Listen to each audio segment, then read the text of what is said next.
तुम्ही ऐकत आहात लोकांचे काही भयानक किस्से.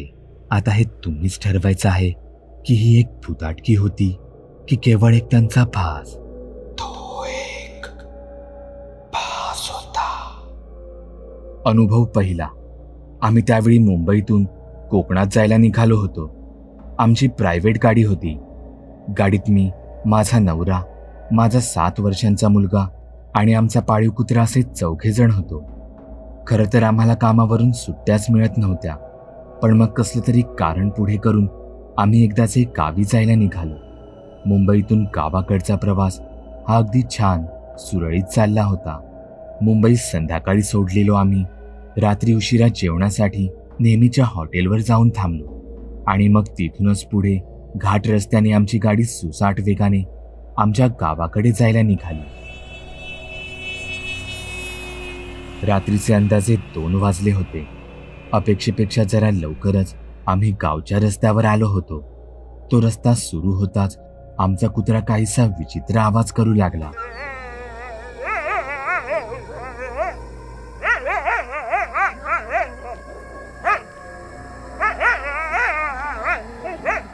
तो खिडकीवर हात आणि तोंड लावून आम्हाला काहीतरी सांगण्याचा प्रयत्न करत होता. त्याला पॉटी करायची असेल म्हणून आम्ही गाडी रस्त्याकडेला थांबवली. बाहेर खूपच अंधार होता. खरं तर गाडी बाहेर पाऊल टाकायलाही भीती वाटत होती, पण चेहऱ्यावर कसलीही भावना आणता मी आमच्या डॉगीला गाडी बाहेर आणलं. गाडी बाहेर येताच तो फारच विचित्र वागू लागला. तो जोरजोरात भुंकू लागला.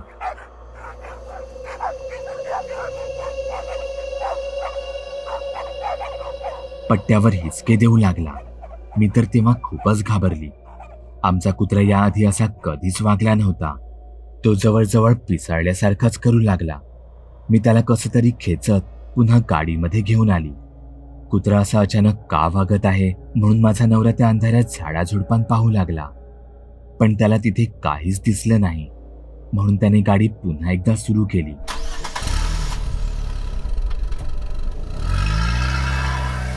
पाच 10 सेकंदानंतर आमचा कुत्रा पुन्हा एकदा विचित्र आवाज काढू लागला.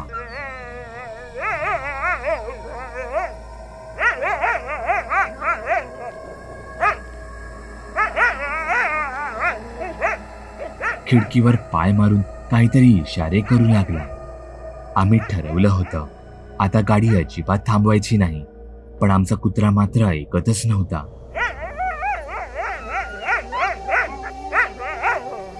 म्हणून आम्ही शेवटची एकदा गाडी थांबवायचा निर्णय घेतला.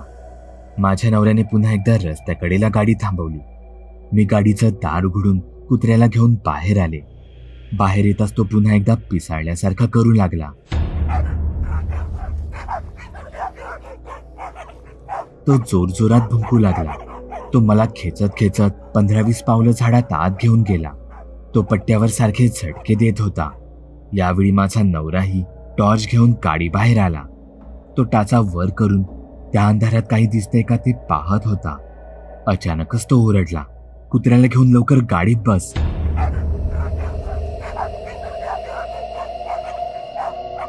मी माझ्या नवऱ्याकडे पाहिलं तसा तो पुन्हा एकदा ओरडला, ऐकलं नाहीस का? कुत्र्याला घेऊन लवकर गाडीत बस, आताच्या आता. माझा नवरा माझ्यावर जवळजवळ खेकसलाच. काहीतरी नक्की गडबड होती. मी कुत्र्याला ओढत ताणत कसं तरी गाडीत आत आणलं. त्या पाठी मीही गाडीत आत येत होते. तेवढ्यात का कुणास ठाऊक मला असं जाणवलं की पाठी अंधाऱ्या झुडपातून 2 हात बाहेर येऊन पाठी मला पकडून मला त्या जंगलात आत खेचून घेऊन जातील. माझ्या नवऱ्याने गाडी चालू केली. लवकर बसात, तो पुन्हा एकदा ओरडतच बोलला. मी गाडीत शिरताच त्याने गाडी शक्य होईल तितक्या वेगात तिथून पळवली. मी पाहिलं तर माझ्या नवऱ्याचा चेहरा घामाने भिजला होता. तो घाबरला होता. काय हो, काय होते तुम्हाला? तुम्ही ठीक तर आहात ना? माझा नवरा काहीच बोलला नाही. मी पुन्हा एकदा विचारलं, तिथे तुम्ही मला गाडीत बसायला अशी घाई का केलीत? तो अजूनही काहीच बोलत नव्हता. मला मनातल्या मनात माझ्या नवऱ्याचा राग आला होता.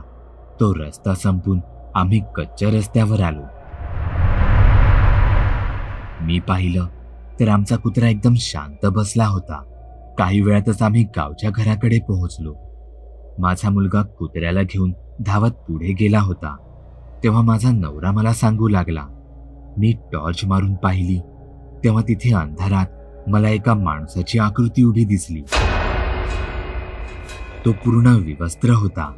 आपल्या कुत्र्याच्या दिशेने तो असा काय पाहत होता जसं की तो कधीही त्यावर हल्ला करण्यासाठी धावूनच जाणार आहे. मग हे तुम्ही मला तेव्हाच का नाही सांगितलं? किमान गाडीत मी विचारत होती तेव्हाही सांगू शकला असता. तो कोणी माणूस नव्हता. आणि जर अशा गोष्टींबद्दल त्या परिसरात बोललं गेलं तर त्या शक्ती आपल्या पाठून आपल्या घरापर्यंत येतात.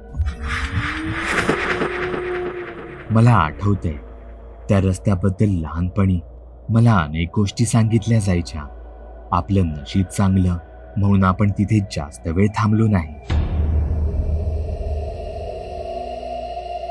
अनुभव दुसरा. हा अनुभव मला 6-7 वर्षांपूर्वी आला होता. मामाची तब्येत अचानक बिघडली होती म्हणून मी त्याला भेटायला एकटाच गावाकडे निघालो होतो. रात्रीचा प्रवास होता. लवकर गावाकडे जायचं होतं म्हणून मी मध्येच वाटेत कुठेच गाडी थांबवली नाही. डोक्यात एकच विचार फिरत होता, मामाची तब्येत कशी असेल आता. मी कामावरूनच परस्पर गावी जायला निघालो होतो. त्यातच वाटेत कुठेही गाडी न थांबवल्यामुळे माझे डोळे जड होऊ लागले होते. अशात गाडी पुढे नेणे हे धोक्याचे ठरले असते म्हणून मी गाडी थोडा वेळ साईडला लावली. डोळ्यांवर जरा पाणी शिंपडून मी सिगारेट ओढू लागलो. अधूनमधून गाड्या बाजूने पास होत होत्या, पण समोरून येणारी एक गाडी मला त्यात जरा वेगळी वाटली. माझ्या गाडीजवळून जाताना त्या गाडीने मुद्दामून तिचा वेग कमी केला होता. जणू आतील व्यक्तीला मी का थांबलोय हे पाहायचं असेल. हे सगळं नॉर्मल होतं, पण त्या गाडीवर लक्ष वेधायला पुरेसं होतं. ती गाडी माझ्या बाजूने पास झाली तरी साईड मिररमधून मी तिच्याकडेच पाहत बसलो. का कुणास ठाऊक, पण त्या गाडीचं त्यावेळी त्या रस्त्यावर असणं माझ्या मनाला पटत नव्हतं. सगळं काही ठीक आहे असं वाटत असतानाच ती गाडी मुख्य रस्ता सोडून घाटातून खाली पडली.